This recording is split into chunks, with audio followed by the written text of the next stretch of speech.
Here I'm going to show you a drone fail video where somebody has a very unpleasant experience flying their drone. Just going to go give my comments and criticisms of what happened here. So I saw on a Facebook group Donegal overlanding. These are some people that use their big trucks to go camping across the place. And McGilligan Point to Greencastle Ferry. So there's a friend of theirs, so it's not the actual people from this, but it's their video or whatever. And their friend has brought their drone, and their friend is wanting to fly the drone and get footage of them on the ferry going from one place to the other, which can potentially give very cool footage.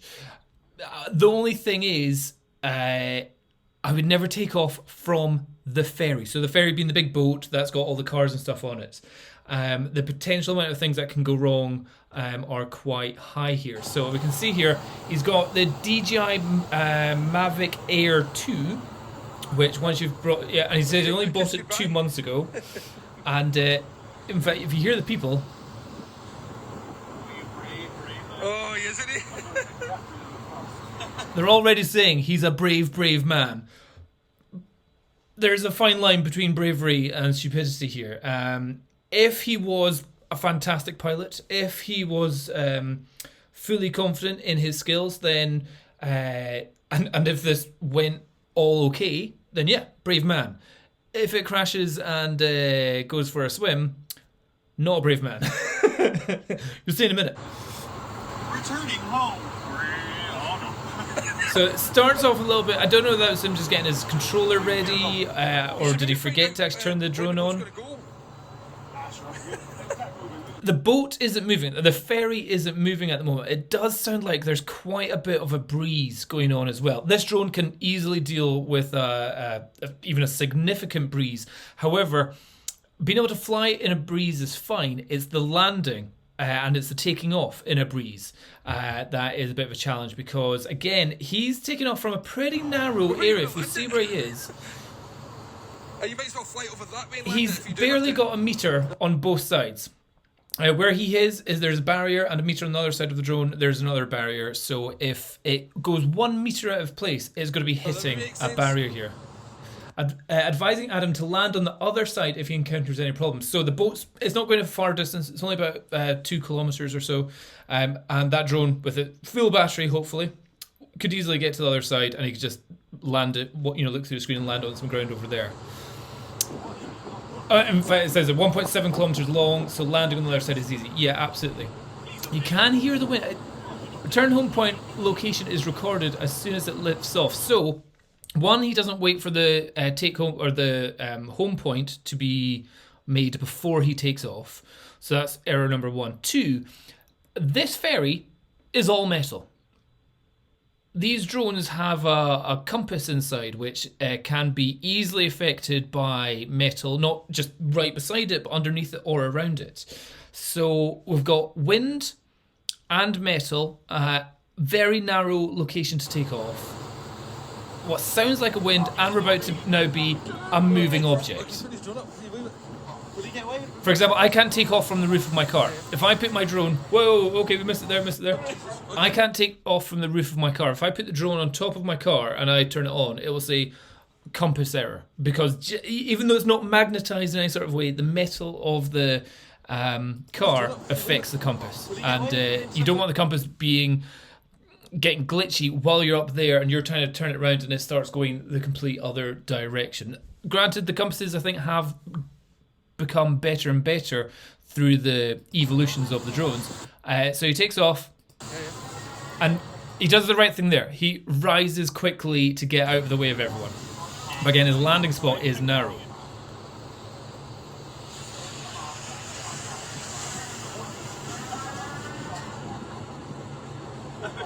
That didn't sound great. You heard it kind of going meow, like it was possibly like there was a compass error and it was going off in another direction pretty fast. They're not actually moving yet.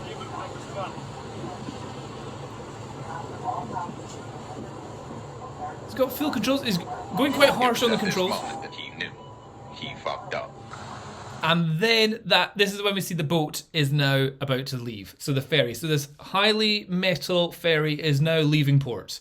I don't know what time we're talking about here, but this is obviously just after. And yeah, so you don't want to land it back there because you need to get the ferry back over and back over. So that's good number. You want to land it over on the other side. But again, you've got to be able to see through it. So yeah, so in fact, I think these are the overlanders. So they've got all their cars with all their roof boxes and stuff like that. So that looks cool. What's that? A teardrop shaped kind of thing. So yeah, we've got people with children up on top. Lots of cars. It's a very small ferry, and you've got a very small landing area. So you think, okay, landing area, you'd land. He's gone down into the main deck. Okay, that's a good plan. The boat the ferry seems to be going at a good couple kilometers of speed. It's not slow. However, this person here and this cyclist here really are in the way. Were they in the way at the start? When they closed up, this cyclist was way over here. So there's clearly another little time lag going on here.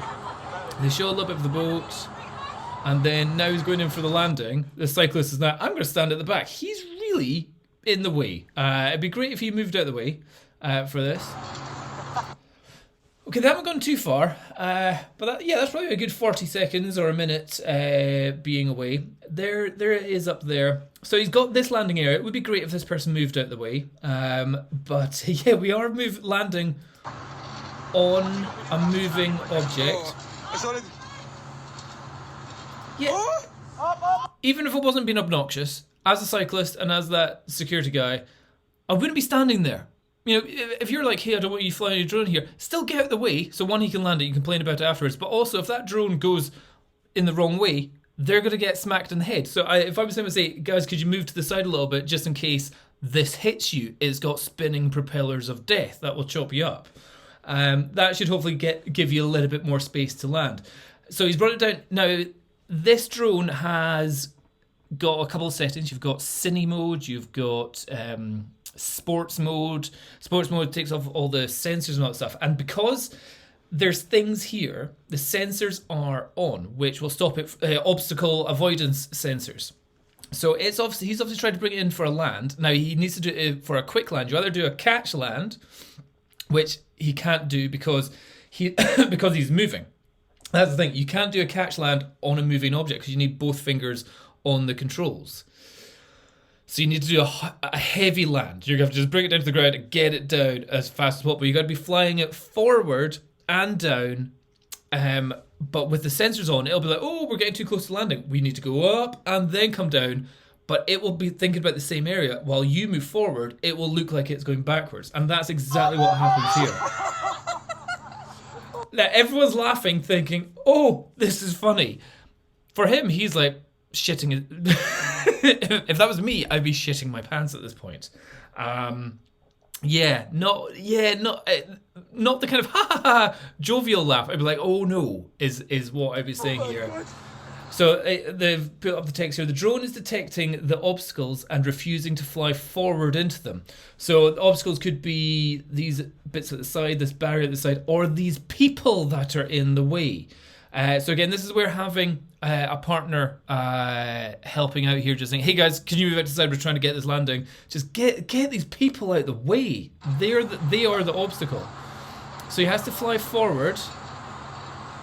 And it is some wild flying that he's having to do. So the boat must be going at a fair pace, or the wind and the boat must be going pretty hard. I'm not seeing too much of a breeze on people's clothes and stuff. Maybe a wee bit on their jackets. He's getting some good flight there. And then he's trying to drop it fast. And then it just hits the side.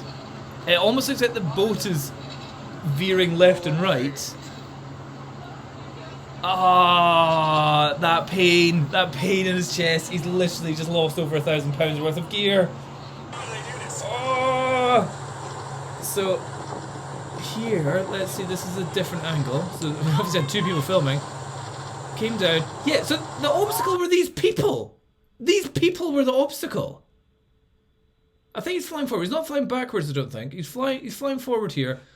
comes down, sees those people, and that was the drone wasn't flying, the boat was moving forward, and he has to move it up quickly. Everyone's all ha ha ha ha. Oh, you're literally looking at somebody throwing £1,000 away and standing in the way. And unless it's just the angle we're at and it looks like the cyclist is much closer than he actually is. But yeah, the cyclist and the man there really needed to get out of the way. So here, tries to bring it in. I think he's still got the obstacle avoidance on. So that's the second time he kind of tried. Here, smooth flying forward. The boat is turning. The boat is moving. Look at its path here. So it's down. Oh, but then... Oh, can't... Oh, ow, ow, ow, ow, ow, ow. Oh, that hurts. Oh, that hurts. Oh. Oh, dude, I feel for that guy. Did the cyclist get out the way in the end there? Oh, so it looks like somebody told the cyclist to move out the way. Oh, God, that hurts every time. Thousands of pounds gone. There goes slow-mo, and it's just gone. So, yeah, tips there. 1, make sure your landing area is free of obstacles and people. 2, don't take off from a moving object. 3, home point is going to be an issue. 4, know your different settings of sports mode with obstacle avoidance and all that kind of stuff. 3, make sure that your thing can go at the speed of the object that you're moving on, including the wind speed. 3, whatever number I'm at now, make sure it can get to the other end. If you can't land on your object, maybe it can get to the other side and land on ground. And not get eaten by a dog or peed on or picked up by a child or something. 4, don't take off something that's metal because metal can affect the compass. 7, wherever I'm at, take off area, make sure it's got more than a meter both sides. And yeah, and make sure you've got some sort of insurance. I don't think insurance would pay for that because that is literally bad flying. Irresponsible flying is probably the only way to describe it. Well, yeah, not skilled flying for that. But yeah, just wrong place, wrong flying conditions, and again, the speed that he was flying at, the jerkiness of the flight didn't look like you're going to get the coolest footage. There was obviously a very quick kind of like, oh, this is a bit crap. So you took off, boat started going away, and then he's like, oh, this is crap, I'm going to land it. So it's not like he had already obtained the first 10 minutes of the journey of cool drone shots of it flying around. It really looked like he took off and went, oh crap, we're moving, I should land it. And in the time it takes for him to land it, the boat's only gone about 400 meters away from shore, and then he's lost thousands of pounds. So he's not even going to have like cool cached footage on his controller either. So yeah, don't take off from metal moving objects over the sea. Tip 1. Most important tip. Okay, that's just my thoughts and opinions, and good luck for that guy in his next drone purchase. Maybe get a cheaper one. Go for the DJI Mavic Mini 2. Much cheaper. Maybe not as fast, but footage is just as good. And much smaller. And if it crashes, it's only £500 instead of £1,000 worth of stuff there. Yikes. Sorry, guy. Sorry, buddy.